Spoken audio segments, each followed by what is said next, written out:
The first phase principle was explained in this article, so in 79. The idea of the first fail principle is to succeed, try first where you are the most likely to fail.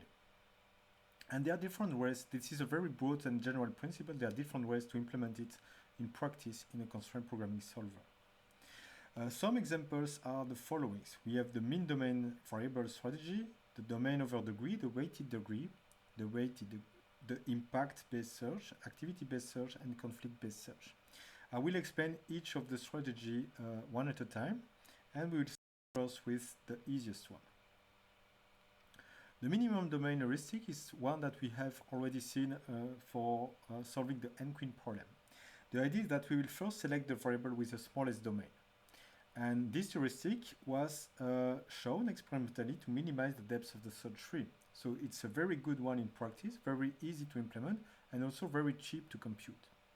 Okay, it's quite intuitive that if you have different types of domains, let's say that x1 has the domain with only 2 values and x2 has a very large domain, then probably that branching on x1 is more likely to trigger more propagation. And as a consequence, the search tree, by picking first this decision, has a bigger chance to be smaller, the search tree to explore under this given node.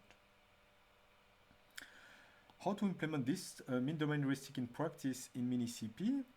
Again, I reuse my n-queen problem to make the example more concrete.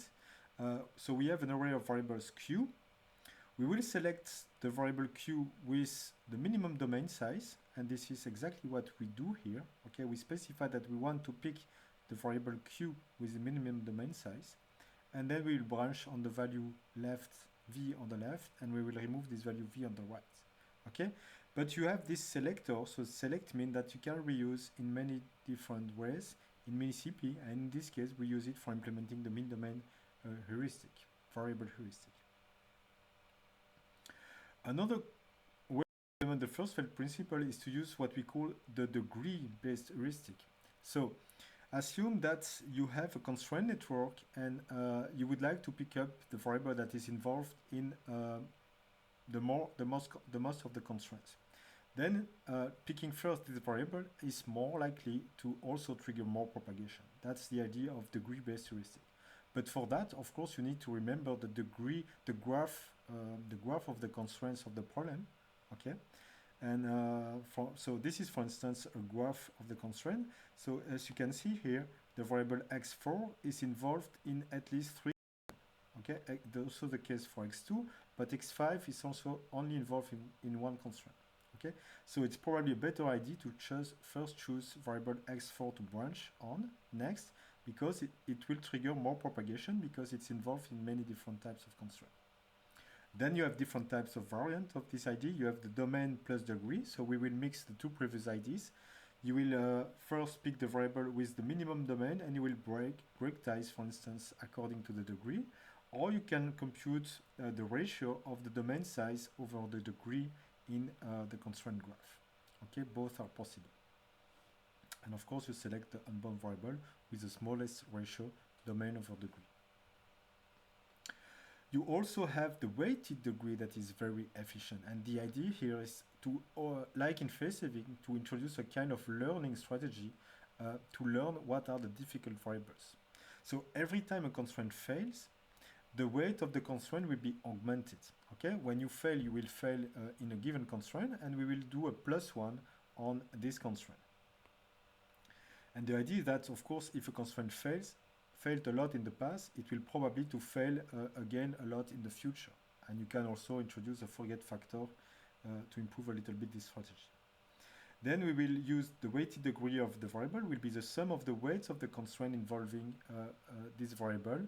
And so by using the weight that we have learned, this strategy will be dynamic. Okay, and you can use this learning component in the domain over degree heuristic as well. Okay, and you can also weight again here the factor that you compute according to the degree heuristic of the constraint network.